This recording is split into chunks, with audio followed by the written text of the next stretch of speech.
What up, y'all? It's Joe Budden, here to talk about Prize Picks. Prize Picks is the best place to win real money while watching football. You can get up to 100 times your money. Prize Picks will give you $50 instantly when you play your first $5 lineup. You don't even need to win to receive the $50 bonus. It's guaranteed. Just download the Prize Picks app and use code SPOTIFY. That's code SPOTIFY on Prize Picks to get $50 instantly when you play a $5 lineup. Prize Picks. Run your game. Must be present in certain states. Visit prizepicks.com for restrictions and details. This episode is brought to you by Progressive Insurance. Fiscally responsible, financial geniuses, monetary magicians. These are things people say about drivers who switch their car insurance to Progressive and save hundreds. Visit Progressive.com to see if you could save. Progressive Casualty Insurance Company and Affiliates. Potential savings will vary, not available in all states or situations. Salut à toutes, salut à tous, bienvenue sur la Bretagne classique, une des courses les plus longues de la saison, 262 km. C'est à peu près au même niveau que les monuments, que le Tour des Flandres, que Paris-Roubaix. Il n'y a que Milan-San Remo qui fait quasiment 300 km qui est au-dessus. Mais sinon, c'est vraiment une course extrêmement difficile donc de par sa longueur, mais aussi de par ses ascensions. La Bretagne classique, il y a plein de petites côtes là dans les routes bretonnes. Les plus difficiles, le carré d'Antan, 2 km à 6,4%. On a aussi la côte de Kervaez, 1,2 km à 6,5%. Et puis dans le final, enchaînement de la côte de Marta, 1 km à 7,8%. De la côte de Kerscoulan, 1 km 500 à 4,3%. Et la dernière ascension, c'est la côte de Lezo, 700 mètres à 5,1%. C'est pas la plus difficile, mais voilà, c'est celle qui est située le plus proche de l'arrivée, à 5 km de l'arrivée, qui se fait plutôt sur de plat, voire même en descente, jusqu'à la ligne. Mais bien sûr, ça, c'est les quelques ascensions répertoriées, mais il y en a beaucoup d'autres. Il y a au moins une vingtaine, une trentaine même de petites cols. Ça fait que monter et descendre, tout simplement, sur la Bretagne classique, à Plouay. Les ascensions sont jamais longues, sont pas forcément non plus toujours très dures, mais elles ne font que s'enchaîner. C'est donc une course d'endurance. Et ça se sent au profil des récents vainqueurs. Ce sont à la fois des punchers, mais aussi parfois des sprinters ou parfois des profils de coureurs vraiment solides. Alexander Kristoff en 2015, Oliver Nijssen en 2016 et en 2018. Elia Viviani en 2017, Seb Van Mark en 2019, Michael Matthews en 2020, Benoît Cosnefroy en 2021, Wout van Aert en 2022, Valentin Madouas en 2023 et Marc Hirschi, le tenant du titre, qui s'y est imposé l'an passé, qui sera encore là cette année. C'est donc pas une course pour pur sprinter. Il faut être capable de grimper quand même, de résister à toutes ces ascensions. Même si des sprinters, il y en aura. Sur la liste de départ, c'est pas forcément l'un d'eux que l'on attend comme vainqueur. En tout cas, les favoris, Marc Hirschi sera là pour la Tudor, mais il fait pas une très grosse saison, Marc Hirschi. On verra peut-être plus Julien Alaphilippe, qui est aussi là comme favori du côté de la Tudor. Attention à Isaac Del Toro, ça semble une course taillée pour lui, le Mexicain. Très fort sur ce genre d'épreuve et d'arrivée. C'est des ascensions qui lui font pas peur. Il a un très bon sprint pour finir si jamais un petit groupe de favoris arrive à l'arrivée. On n'aura pas de Wout van Aert pour la Visma Lease Bikes. On aura par contre Olaf Koy, mais est-ce que ça sera pas un peu trop dur pour Olaf Koy? Il y aura aussi Christophe Laporte au cas où. Lidl Trek est venu avec Thibaut Nice. Ça aussi, c'est une course qui semble faite pour lui. On a Lorenz Pitti et Alexander Vlasov pour la Red Bull, Axel Laurence qui est là pour Ineos Grenadier, Paul Magnier pour la Soudal Quick-Step, un autre grand favori du jour, le champion de France Dorian Godon, avec Paul Lapera pour la Decathlon AG2R, Peyo Bilbao et Fred Wright pour la Bahrain Victorious, des sprinters pour la Picnic Postenel avec Tobias Lund Andresen et pour l'Israël Première Tech avec Corbin Strong, Romain Grégoire et Valentin Madouas, anciens vainqueurs qui sont là pour la Groupama FDJ, tout comme Michael Matthews, lui aussi c'est un ancien vainqueur, il sera là pour la Jayco Alula. On a Alexa Rambourou pour la Cofidis, Binyam Girmay pour l'Intermarché Venti. S'il est capable de passer toutes ces difficultés, lui aussi pourrait être vraiment dangereux dans le final. On a Emilien Janière pour la Total Energy, Arnaud Delis pour la Lotto. Ça aussi, c'est un coureur qui en plus est en grande forme. Il vient de remporter le Tour du Benelux. Donc attention à lui, c'est un des autres favoris du jour. Il y a donc une très belle start list sur cette Bretagne classique, la plus prestigieuse des courses d'un jour en France, après évidemment Paris-Roubaix. Et on va donc voir quel sera le plus résistant des coureurs aujourd'hui pour aller chercher la victoire. Chute de Bellocchi juste devant Armstrong qui est parti dans le terrain. Et attaque de Pierre Roland. Voilà ce que nous disons depuis le début de ce Tour de France. Une chute terrible. Christopher Froome à pied. Mais quelle image du Tour. On n'a jamais vu ça. 100% cyclisme, le podcast du vélo en direct. Ça va Marion? Désolé.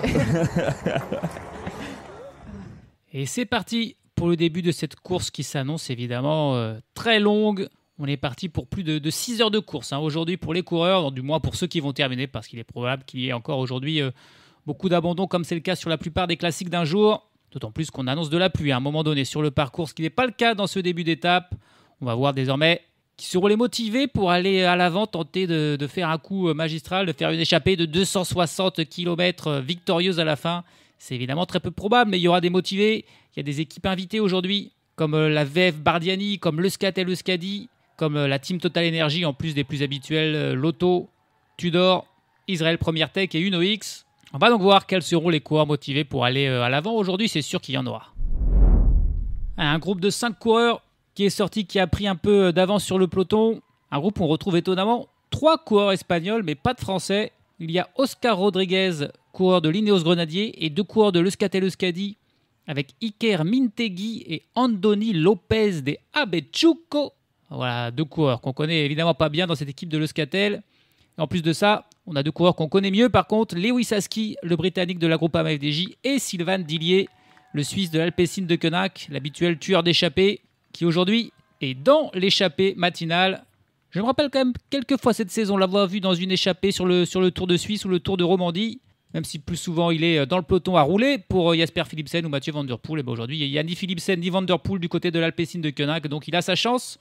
Et il est allé devant Sylvain Dillier en compagnie de coureurs beaucoup plus jeunes que lui, puisque Lewis Aski a 24 ans, Iker Mintegui en a 22, Andoni Lopez d'Abetxuko en a 26, l'Oscar Rodriguez est un petit peu plus expérimenté, 30 ans, le coureur de l'Ineos, alors que Sylvain Dillier, lui, il en a 35. 220 km de l'arrivée, on est parti depuis environ 40 km, et l'écart qui passe les 5 minutes d'avance pour les 5 hommes de tête sur le peloton. Un peloton qui ne devrait pas tarder à se mettre un petit peu à rouler pour limiter cet écart, même si on est évidemment très loin de l'arrivée. Il faut éviter de donner aussi quand même 10 minutes à 5 hommes à l'avant, surtout quand parmi ces 5 coureurs à l'avant, il y a un rouleur infatigable comme Sylvain Dillier, qui, avec Oscar Rodriguez, Lewis Aski, Iker Mintegui et Andoni Lopez de Abetxuko, compte donc 5 minutes d'avance sur le peloton. Allez, c'est la Tudor Pro Cycling Team qui s'est mis à rouler dans le peloton. Ils ont à la fois le tenant du titre, avec Marc Hirschi, et 2 grands favoris, on va dire, avec Hirschi et Julien Alaphilippe. C'est pour ça que ce sont eux qui prennent leurs responsabilités, qui se sont mis à rouler. L'écart qui a immédiatement commencé à diminuer. On approche des 200 km désormais de l'arrivée. Il n'y a plus que 3 minutes 20 d'avance pour les 5 hommes de tête. Ils ont donc encore un petit peu de champ quand même. On va pouvoir faire un petit focus sur l'un d'entre eux. Alors Sylvain Dillier, je me rappelle, je l'ai déjà fait cette saison. Les 2 Espagnols de l'Euskaltel Euskadi ne comptent évidemment aucune victoire dans leur carrière. Lewis Aski, lui, en compte 2, toutes remportées cette saison. Et puis, intéressant, le profil d'Oscar Rodriguez, le coureur de l'Ineos de 30 ans, parce qu'il ne compte qu'une seule victoire dans sa carrière, mais c'est une victoire très prestigieuse sur la Vuelta. Ça remonte à 2018. Il s'était imposé au bout d'une échappée victorieuse qui était allée au bout. Il avait devancé Rafal Majka et Dylan Teuns. Oscar Rodriguez qui courait alors pour l'équipe de l'Euskadi Murias, une équipe qui a disparu depuis. Après ce coup d'éclat, au sein de cette équipe continentale, il a rejoint le World Tour en rejoignant l'équipe Astana où il est resté 2 ans. Puis il a passé 2 saisons à la Movistar où il est là aussi resté 2 ans. Et désormais, ça fait 2 ans qu'il est du côté de l'Ineos Grenadier, Oscar Rodriguez, qui n'a jamais retrouvé un tel succès. C'est quand même fou ça d'avoir une seule victoire en carrière et que ce soit une étape de la Vuelta, alors qu'il aurait pu être une étape sur le Tour du Limousin-Périgord ou sur le Tour du lac Chingay ou sur le Tour de Roumanie. Eh ben non, là, il n'a jamais gagné. Sa seule victoire dans sa carrière, c'est sur le Tour d'Espagne. Une étape, son tour national, pour celui qui a un profil de grimpeur. Un petit gabarit, Oscar Rodriguez. Et cette saison, on l'a assez peu vu, en tout cas pas sur les courses World Tour. Il a seulement fait le Critérium du Dauphiné et la Classica San Sebastián comme course World Tour cette saison. C'est tout. Sinon, on l'a jamais vu. C'est vrai qu'il a quand même un petit peu disparu de la circulation pour ce coureur qui se remonte donc aujourd'hui à l'avant. On l'avait un petit peu oublié, Oscar Rodriguez, mais il est toujours là. Avec Sylvain Dillier, avec Lewis Aski et avec Iker Mintegui et Andoni Lopez de Abetxuko, mais l'écart avec le peloton qui commence déjà à diminuer puisqu'il n'y a plus que 3 minutes 20 d'avance donc pour ces coureurs, pour Oscar Rodriguez qui aimerait bien retrouver une victoire qu'il n'a plus depuis donc 2018 sur la Vuelta. Depuis, il a refait 3 fois la Vuelta, il a fait 2 fois le Giro, mais il ne s'est jamais rapproché d'un tel succès. On l'a vu aussi une fois sur un monument, il a fait le Tour de Lombardie en 2023. Il avait terminé 98e pour être précis. Aujourd'hui, il tente le coup en partant de loin. C'est osé et il faudrait un sacré concours de circonstances pour que ça marche. La Lotto et la Red Bull Boransgro qui viennent prêter main forte à la Tudor pour rouler en tête du peloton. Les kilomètres qui défilent, on est désormais à 130 km de l'arrivée. Et l'écart n'est plus que d'1 minute pour les 5 hommes de tête, pour qui ça devient compliqué évidemment d'espérer quoi que ce soit. Les ascensions qui s'enchaînent, hein. On est désormais dans la montagne de Laz, 4 km 800 à 3,5%, c'est pas une des plus difficiles du jour. Mais à force de monter, de descendre, évidemment, ça fatigue les jambes. Et là, les échappés, ils sentent que leur temps commence peut-être à être compté parce que le peloton roule un petit peu fort là derrière eux. L'écart qui va bientôt donc passer sous la minute pour les 5 hommes de tête, alors qu'on a atteint juste maintenant la mi-course. Autour de la Team Emirates de rouler, et là ça roule très fort. Et le peloton qui va bientôt reprendre les hommes de tête, là, ouais, c'est quasi fait. Anthony Lopez, Diabetchouko a déjà lâché devant, il ne reste plus que 4 coureurs qui ont encore un tout petit peu d'avance sur le peloton. Mais ça ne devrait plus durer. On est à 100 km de l'arrivée désormais. Et on sent que les choses sérieuses pourraient commencer déjà, hein, dès maintenant. Et c'est fini pour les échappés matinaux, pour Sylvain Dillier, pour Lewis Aski, pour Oscar Rodriguez et pour Iker Bintegui qui sont repris. Et immédiatement, il y a des coureurs qui tentent de repartir en contre. Là, on a un groupe de 4 avec notamment Brandon McNulty et Sian Wisdebrooks pour la Visma Leasebike qui tentent de ressortir. Ils sont accompagnés par 2 autres coureurs. Mais voilà, la course qui s'anime avec des coureurs là, qui tentent déjà de repartir alors qu'on est encore une fois très loin de l'arrivée, 96 km. Le coup avec McNulty et Wisdebrooks finalement qui n'a pas fonctionné. Ils sont repris par un peloton, mais un peloton qui est en file indienne. Il y a des petites cassures. On a carrément là Isaac Del Toro en tête de ce peloton qui a fait une petite accélération. Il a été suivi par Christophe Laporte notamment. Mais on a vraiment un peloton où on sent que les jambes commencent déjà à être lourdes parce qu'il y a des petites cassures. Il y a un groupe de 20, puis un groupe de 30, puis un groupe de 50. Voilà, bah, c'est pas des gros écarts. Ça va probablement se regrouper. Mais ça veut dire qu'il y a déjà pas mal de coureurs qui sont un petit peu à la limite. En tout cas, on peut dire désormais qu'après 93 km de groupe, ouais d'ailleurs au moment là, les cassures qui sont en train de se reformer, le peloton est groupé. En tout cas, une chose est sûre, il n'y a plus d'échappés, plus personne à l'avant. Le peloton qui s'est calmé désormais, hein, après le petit moment de panique là, avec l'attaque de McNulty, puis le contre de Del Toro, tout a été suivi. Et là, depuis, un peloton qui s'est vraiment regroupé. Ça roule toujours pas mal, mais il n'y a plus d'accélération en tout cas. Peloton quasiment entier. La Lotto, la Groupama FDJ et la Tudor qui sont les 3 équipes en tête de ce peloton et qui roulent pour imprimer un petit rythme. Mais plus personne qui n'a essayé de s'échapper de ce peloton principal. Allez, ça y est, c'est reparti pour les attaques. C'est Casper Asgreen pour l'IF Education Easy Post qui fait son accélération dans une ascension. Quelques pourcentages, on doit être à 5% au moins. Et Asgreen qui décide d'attaquer. Il y a quelques coureurs qui tentent de suivre, mais ils n'y arrivent pas trop. Là, pour l'instant, ils se sont rassis. Là, les 4-5 coureurs qui ont tenté de sauter dans sa roue, ils n'y arrivent pas. Et pour l'instant, Casper Asgreen qui s'envole tout seul. Bon, on est à 75 km de l'arrivée, donc ça serait quand même un incroyable effort s'il y arrive tout seul. Il aurait besoin de soutien là. Il y aurait besoin de quelques coureurs qui le rejoignent. Le problème, c'est qu'il est tellement fort, il est tellement puissant que il y en a 5 coureurs qui ont essayé de le suivre. Et ils n'ont pas réussi. Et là, pour l'instant, Casper Asgreen, il creuse, mais il creuse absolument tout seul finalement. Personne qui ne l'a suivi. Donc, il ne faudrait peut-être pas qu'il insiste trop parce que sinon, personne ne va pouvoir aller le rejoindre. Et il est bel et bien parti tout seul. Casper Asgreen, le coureur de l'IF. Alors évidemment, hein, c'est un rouleur, c'est le spécialiste de ce genre d'effort. Mais je pense qu'il aurait quand même aimé que 2 ou 3 coureurs le suivent. Il aurait eu plus d'espoir d'aller au bout. Là, il a beau avoir 1 minute 40 déjà d'avance sur le peloton. Qu'il a pris en 7 km, puisqu'on est désormais à 68 km de l'arrivée. Ça paraît compliqué, seul, de résister à un peloton qui, lui, est encore bien fourni, mais qui, pour l'instant, ne poursuit pas. On voit en tête du peloton les coureurs qui ne sont pas vraiment encore impliqués dans la poursuite. Peut-être que chaque équipe attend aussi de voir quelle est celle qui va prendre ses responsabilités. On a beaucoup vu la Lotto et la Tudor depuis le début de cette course. La Team Emirates, on les a vus seulement à un moment quand ils ont accéléré, essayer de dynamiter la course. Il y a d'autres équipes qui sont beaucoup plus discrètes et peut-être qu'on se dit que c'est aussi à elles d'aller travailler. En tout cas, pour l'instant, personne vraiment qui ne travaille et du coup, Casper Asgreen qui s'envole. Our public schools are a place where all kids feel like they belong. My children. My family. My community. All students. All students. All students belong in a great public school. Let's get ready for back to school at nea.org/backtoschool. C'est la Lotto qui clairement prend ses responsabilités et qui a pris la poursuite de Casper Asgreen, l'écart qui a diminué, 1 minute 10 seulement. On a vraiment confiance en Arnaud Delis aujourd'hui parce que la Lotto, il demande pas grand-chose à personne, mais là, c'est la Tudor qui d'un seul coup fait une accélération avec Arthur Clickers. Julien Philippe directement dans sa roue. C'était presque plus une attaque là que que faire le train. Mais bon, tout le monde a un petit peu suivi. Donc Arthur Klinkers qui poursuit son effort. La Tudor aussi qu'on a pas mal vu. Voilà, la Tudor et la Lotto. Les deux équipes les plus actives et qui travaillent pour revenir sur l'homme en tête, Casper Asgreen.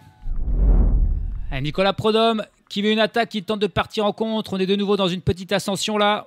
Nicolas Prodhomme qui est en grande forme cette saison. Il a vraiment une carrière assez absurde, j'ai envie de dire, Nicolas Prodhomme. 28 ans, il n'avait jamais gagné avant cette année. Et lors de la dernière étape du Tour des Alpes, il était en compagnie de Paul Sexas. Et Paul Sexas lui a simplement laissé la victoire en se disant c'est peut-être la seule chance qu'il aura dans sa carrière de gagner une course pour Nicolas Prodhomme. Et du coup, il l'a pris. Et depuis, il a gagné 5 fois de plus. Donc c'est assez incroyable le déclic qu'il a eu de cette victoire qu'on lui a offerte en se disant très certainement qu'il en gagnera jamais d'autres. Et ben il a gagné d'autres étapes, et pas n'importe lesquelles. Une étape sur le Giro, une étape sur la route d'Occitanie et une étape sur le Tour de l'Ain qu'il a terminé en 2e position du classement général. Donc voilà, un Nicolas Prodhomme en grande forme qui est sorti en contre. Il va tenter de revenir sur Casper Asgreen qui est pointé à 1 minute devant le peloton. Ça va bientôt être la fin de l'aventure pour Casper Asgreen. On est à 36 km de l'arrivée. Et il va bientôt être repris. Nicolas Prodhomme qui était parti en contre n'a jamais pu le rejoindre. Il a lui déjà été ravalé par le peloton. Et désormais, ça va être le cas pour Casper Asgreen. Le peloton qui est désormais mené par la Team Emirates et par Tim Wellens. Ça fait une quinzaine de kilomètres là, que la Team Emirates a pris les choses en main là et a accéléré le rythme. Il y a eu des petites cassures dans le peloton qui se sont résorbées. Olaf Koy, notamment le sprinter de la Visma The Bike, a été distancé. Mais là, il est de retour. On a encore bien 80 coureurs au moins, même plus, peut-être bien 100. 100 coureurs dans un peloton qui est donc toujours conséquent, alors qu'on se rapproche quand même de l'arrivée là. On va quand même pas avoir un sprint massif là sur cette course. Il ne reste plus que vraiment la côte de Martha là, ce kilomètre à 8% comme véritable difficulté avant la fin. Toutes les autres sont plus autour de 4-5% et a priori seront plus faciles à passer. En tout cas, Casper Asgreen est repris à l'instant et le peloton est de nouveau groupé. Et on y est dans cette côte de Martha. Et comme prévu, il y a des attaques avec Peyo Bilbao. Il est suivi par Ion Izagirre. Il est suivi aussi par Jan Christen, qui contre d'ailleurs, avec Romain Grégoire dans sa roue. Et là, il y a des cassures. Là, il y a des cassures. Alors, l'ascension fait qu'un kilomètre, donc il faut creuser rapidement. Et pour l'instant, c'est Jan Christen qui a fait un trou avec Grégoire dans sa roue et 5-6 coureurs qui l'ont aussi suivi. Et c'est Marc Hirschi lui-même qui est en tête du peloton et qui est en train de boucher un petit peu le trou sur le groupe là. Bilbao, Christen, Grégoire. Les écarts sont vraiment minimes. Et c'est même en train de se relever la Peyo Bilbao qui était en tête de ce groupe et qui se relève. Il espérait du soutien un petit peu et personne lui a pris le relais. Du coup, ça s'est regroupé. Peloton qui est plutôt quand même en file indienne, mais c'est en train de ralentir. Du coup, on en profite pour Mauro Schmidt, le champion de Suisse, de mettre une attaque, de tenter de sortir. Mais il est évidemment suivi. Et pour l'instant, personne qui n'arrive à faire d'écart. Le peloton qui a perdu quelques unités. On a notamment vu Christophe Laporte être distancé. Mais pour l'instant, pas de différence de fait. Allez, quand même, les attaques qui ont été incessantes. Et il y a un groupe qui a réussi à sortir. Avec Brandon McNulty une nouvelle fois. Avec Simone Velasco. Avec Alexander Vlasov. Quinten Hermans. Chris Neylands. Mauro Schmidt. Qui ont été l'initiateur de ce mouvement au final. Et avec deux Français. Ewen Kostiou et Alexandre Delettre. À 8 coureurs qui ont une dizaine de secondes d'avance sur le peloton. Il y avait Peyo Bilbao qui faisait partie de ce grip, mais il a pris un virage trop large et il a fait une petite glissade. Il est tombé, Bilbao. Il est immédiatement reparti, mais c'était trop tard. Le peloton était sur lui. 8 coureurs donc qui ont une dizaine de secondes d'avance sur le peloton. On est à 24 km de l'arrivée. Il va falloir que ça collabore très bien dans ce groupe pour prendre un petit peu d'avance et espérer aller au bout. Et ça n'a pas marché pour ce groupe de 8 qui à son tour est repris. Malgré leurs efforts, le peloton a roulé fort au final. Et il y a un coureur qui tente de repartir immédiatement contre. C'est Alexandre Delettre pour la Total Energy. Le rythme qui est intense là vraiment. On a vu la Picnic Postenel rouler beaucoup dans le peloton. Je pense que Tobias Lund Andresen doit encore être là. Il y a encore des petites cassures qui se font à chaque fois dans les accélérations. Mais ensuite à chaque fois ça se regroupe. Il y a encore au moins 80 coureurs dans le peloton. Même s'il y a des cassures entre ces 80 coureurs. Encore une fois il y a des groupes de 20, de 30, des groupes de 10. Et un Alexandre Delettre seul en tête. Mais qui a de 3 secondes seulement d'avance sur le premier groupe qui le poursuit. Ça attaque de partout, chaque coureur qui tente sa chance. Ça n'a pas marché pour Delettre. Il y a Lapera qui a essayé, suivi par Grégoire. Il y a Ion Izagirre pour la Cofidis qui a essayé. Là, c'est au tour de Valentin Madouas de sortir en solitaire. Il a fait un petit trou. Il est poursuivi par Filippo Zana qui est sorti en contre. C'est très, très décousu. Là, en ce moment, Madouas, il est tout seul. Il a 5 secondes d'avance sur un groupe de 3 qui ont eux-mêmes 2 secondes d'avance sur un groupe de 8 qui ont eux-mêmes 2 secondes d'avance sur... ce qu'on pourrait peut-être appeler le peloton principal, un groupe de 40, mais il y a encore derrière des autres groupes. sur ces petites routes bretonnes qui continuent de monter, de descendre, des vrais toboggans. Et plein de petits groupes partout, mais avec des écarts vraiment minimes entre chacun. 11 km 800 de l'arrivée et on passe une première fois sur la ligne d'arrivée. On va ensuite faire un petit tour de circuit. Valentin Madouas qui passe en tête. Il a 5 secondes d'avance sur Yon Izagirre qui est en contre et une dizaine de secondes d'avance sur le peloton qui est groupé. Au moins 50-60 coureurs là qui sont ensemble. Il doit rester pas mal de sprinteurs. Et plus le temps passe et plus on se dirige vers un sprint là parmi ce groupe parce que ça va être compliqué pour Madouas de résister. Il a que peu d'avance. Il reste encore quand même plus de 10 km. Il résiste bien Madouas et il va peut-être avoir du soutien là parce qu'il y a 3 coureurs qui sont sortis du peloton pour tenter de faire le jump sur lui. C'est Maxime Van Gils pour la Red Bull Boransgro qui a fait l'attaque. Il est suivi par Louis Barré et par Brandon McNulty qui est décidément dans tous les coups. Brandon McNulty là, il est en grande forme. C'est la 3e fois qu'on le voit dans une échappée à l'avant, 2 mois dans un coup. Et ces 3 coureurs qui ont réussi à sortir du peloton, qui sont en train de boucher un petit peu le trou sur Valentin Madouas. Mais il n'y a pas grand chose. Il y a vraiment, ça y est, ils vont rejoindre Madouas, mais il reste... il y a 5 secondes. Il y a 5 secondes au moment où ce trio revient sur Madouas, alors que Yon Izagirre, lui, ils ont été dépassés par ces 3 coureurs et il a ensuite été absorbé par le peloton. Est-ce que Madouas va être capable de s'accrocher dans la roue? Ce que n'a pas su faire Izagirre. On est à 9 km de l'arrivée. On a donc un quatuor avec Van Gils, Louis Barré, McNulty et Madouas qui n'ont même pas 10 secondes d'avance sur le peloton. Et c'est pas mal là, ça pourrait commencer à sentir bon pour les 4 hommes de tête parce qu'ils ont réussi à creuser un petit peu sur le peloton. 25 secondes d'avance pour McNulty, Madouas, Barré et Van Gils. On est à 5 km de l'arrivée et s'ils continuent à bien travailler ensemble, ça pourrait aller au bout. Mais là, il y a une attaque de Louis Barré dans la dernière ascension, les derniers pourcentages avant l'arrivée. Et il a fait un petit écart sur les autres, Louis Barré là, sur Van Gils, McNulty et Madouas. Est-ce que c'est bien joué? Je suis pas sûr. Ils étaient bien tous les 4 ensemble là. Barré, il a profité forcément de ses pourcentages parce qu'il se dit qu'il est moins bon au sprint que les autres. Et dans le peloton, il reste beaucoup de sprinteurs. Ils sont quasiment tous là. Olaf Koy, qui d'un seul coup devient le favori si jamais c'est arrivé au bout, est encore là. Mais il y a aussi encore William Guillermey, il y a Paul Magnier, il y a Arnaud Delis, il y a Tobias Lund Andresen, il y a Corbin Strong. On a encore Paul Penowetz pour la Groupama FDJ, Axel Laurence pour Ineos. Bien sûr, Isaac Del Toro est encore là, mais il semble inférieur quand même aux vrais purs sprinteurs. On a encore des coureurs comme Alex Arambourou, comme Emilien Janière. Il y a Michael Matthews aussi qui est encore là. Donc bref, beaucoup de sprinteurs, beaucoup d'équipes qui vont être aussi quand même motivées pour revenir sur les 4 hommes de tête, mais qui ne sont plus 4 puisque Louis Barré s'est débarrassé des 3 autres. Et il est sorti, il va tenter de finir en solitaire. Il a 20 secondes d'avance sur le peloton.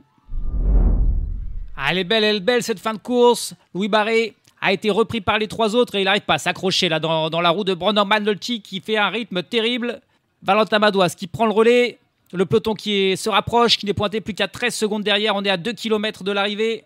Il est mené par Julien Alaphilippe lui-même. Alors qui ils ont Julien Alaphilippe? Je crois qu'il y a Rick Plumers qui est leur sprinter qui est encore là. Et attention, ça se regarde un petit peu devant. Ça se regarde là, Maxime Van Gils qui se retourne, qui demande un relais, qu'on ne lui passe pas. Louis Barré, il n'a plus rien. Et ouais, cette attaque de Louis Barré, c'est un petit peu désorganisé. Il n'y a que Brandon McNulty qui passe des vrais relais. Encore là, même pas, il passe un petit peu un faux relais. Ah là, s'ils s'entendaient, ils avaient 25 secondes d'avance à 5 km. Ça aurait pu aller au bout, mais là, je commence à moins y croire. Parce qu'à chaque fois, ils ne font que se retourner. Et non. Ils se sont pas entendus. Et c'est en train de revenir sur eux. Ça va être à la flamme rouge. Ils vont être repris. McNulty qui tente de refaire un dernier effort, un dernier relance là, mais c'est trop tard. Ils sont repris pile en passant la flamme rouge. Ah, ils ont mal joué le coup. Il y avait moyen. Mais là, ils sont repris et du coup, on a un groupe. Mais ils sont combien? Il y a au moins 50-60 coureurs qui sont là pour aller se disputer la victoire sur cette Bretagne classique. Alors, qui est bien placé? Je vois 2 coureurs de la Tudor bien placés. Donc, pour Rick Plumers. Et on est déjà à 500 mètres là. Donc, ça va aller très vite le sprint. Olaf Koy, il est là. Je pense que je vois un coureur de la Visma. Et qui est déjà en train de lancer Olaf Koy. Il lance de super loin. Il a Arnaud Delis dans sa roue. Et Arnaud Delis qui est en train de le dépasser, de le déboîter. Il y a un coureur de la Total Energy, Emilien Janière, qui est dans la roue d'Arnaud Delis, mais qui va pas pouvoir le remonter. C'est Arnaud Delis qui va aller s'imposer. Et oui, la victoire d'Arnaud Delis qui a jailli à la fin. Olaf Koy, il l'a lancé d'un tout petit peu trop loin. Ah, le sprint est arrivé d'un coup, forcément. Le temps qu'on les reprenne, c'était quasiment en descente en plus. On est arrivé au sprint, fallait être bien placé. C'est Arnaud Delis qui est irrésistible en ce moment et qui va aller chercher la victoire. Il était dans la bonne roue de Olaf Koy. Et il a réussi à battre Olaf Koy vraiment à la régulière. Il l'a dépassé et s'est imposé. Puis il y a Emilien Janière qui lui était dans la route d'Arnaud Delis et qui fait aussi un super sprint. ces 3 coureurs qui étaient bien avant tous les autres. Je vais revoir le ralenti avec le lancement de Olaf Koy, ouais. Arnaud Delis qui le suit, et d'ailleurs il y a une cassure. Emilien Janière, il doit faire un effort pour tenter de revenir dans la roue de Lille. Il était dans la roue de son équipier et c'est déjà trop tard. Les 2 coureurs sont bien loin devant. Et Emilien Janière qui va même faire l'effort pour aller prendre la 2e place. Ouais, il va faire 2e Emilien Janière. Olaf Koy, une fois qu'il a vu qu'il ne pourrait pas rattraper Arnaud Delis, il a coupé son effort. Ce qui a permis à Janière d'aller le dépasser. Mais alors tous les autres sont très loin. On les voit même pas tout simplement dans l'image du ralenti tellement ils sont loin derrière sur la vue d'hélicoptère. Quand Olaf Koy a lancé, il a fait une puissance énorme. Il a surpris tout le monde, sauf Arnaud Delis qui était parfaitement calé dans sa roue. Et Emilien Janière, il a eu une petite seconde pour réagir, lâcher la roue de son équipier pour sauter dans celle de Delis. Mais il y avait un petit écart et il ne pouvait pas revenir. La 4e place, elle est pour Paul Magnier, mais vraiment loin. Plus de 2 vélos derrière. Bidiam Guirmeil qui fait 5e. Mais ces coureurs-là n'ont jamais pu vraiment disputer le sprint. Tant Olaf Koy a surpris tout le monde en partant là d'un peu loin, sauf Delis qui l'a déboîté et qui vient s'imposer. C'est la 4e fois qu'il participait à la Bretagne Classique. L'Army Arnaud Delis, il avait fait 4e en 2022, 55e en 2023, encore 4e l'an passé. Mais aujourd'hui, il s'impose de bien belle manière. C'est la 2e fois qu'il remporte une classique de niveau World Tour après le Grand Prix de Québec en 2023. Voici donc la Bretagne Classique en 2025. Il n'a que 23 ans, Arnaud Delis, mais il compte déjà 30 victoires dans sa carrière. C'est quand même assez hallucinant, assez impressionnant. Lui qui vient de remporter le classement général du René Witt Tour, il enchaîne immédiatement avec une nouvelle victoire sur la Bretagne Classique et il faudra le surveiller sur les classiques canadiennes qui arrivent et où il sera aussi au départ sur les Grands Prix de Québec et de Montréal. Et ça sera lui là aussi encore un favori. Il pourrait continuer sa moisson de victoires, même s'il aura un certain Tadej Pogačar face à lui. En tout cas, aujourd'hui, il a parfaitement géré le sprint et il a battu Olaf Koy de bien belle manière. Olaf Koy qui ne fait que 3e parce qu'on a une superbe 2e place quand même pour Emilien Janière. Il doit être satisfait de ce résultat, le coureur de la team Total Energy. Paul Magnier, lui, fait 4e devant Bidiam Guirmeil. Rick Plumers pour la Tudor, 6e. Dorian Godon, le champion de France, qui fait 7e juste devant Michael Matthews. Tobias Lund Andresen, 9e. Et Jasper Stuyven complète le top 10. Parmi les sprinteurs qui ont un petit peu déçu, Corbin Strong, seulement 12e. Vincenzo Albanese, par exemple, pour l'IF, qui ne fait que 21e. Paul Penouet, 23e. Axel Laurence, 24e. Aaron Bourou, 25e. Ça, c'est des coureurs qui n'étaient pas placés, qui n'ont pas pu faire le sprint parce que à peine on a rattrapé les échappés que déjà on était au sprint. Il fallait donc être bien placé. Notre coureur qui n'a pas fait le sprint, c'est Marc Hirschi qui fait 44e, le tenant du titre. Isaac Del Toro, seulement 58e. Il était là aussi dans ce groupe qui est arrivé. Un groupe d'ailleurs de 67 coureurs qui s'est disputé la victoire. Valentin Madouas, 67e, est le dernier de ce groupe. Julien Alaphilippe, Paul Lapéra ont été distancés dans le final. Et au final, ils sont 141 à avoir fini. C'est quand même un beau nombre pour une course aussi difficile. On a eu qu'une 30aine d'abandons. Xavier Issassa, coureur de l'Euskatel-Euskadi, sera le dernier du jour à 13 minutes et 31 secondes du vainqueur Arnaud Delis, qui sera à suivre donc sur les 2 prochaines courses que l'on va suivre sur 100% cyclisme, le Grand Prix de Québec et le Grand Prix de Montréal, qui seront les courses de reprise de Tadej Pogačar. Mais il aura face à lui de beaux adversaires et beaucoup des coureurs qui seront là. Michael Matthews, Julien Alaphilippe ou Bidiam Guirmeil, par exemple, seront tous aussi sur les classiques québécoises. Salut à tous, salut à toutes.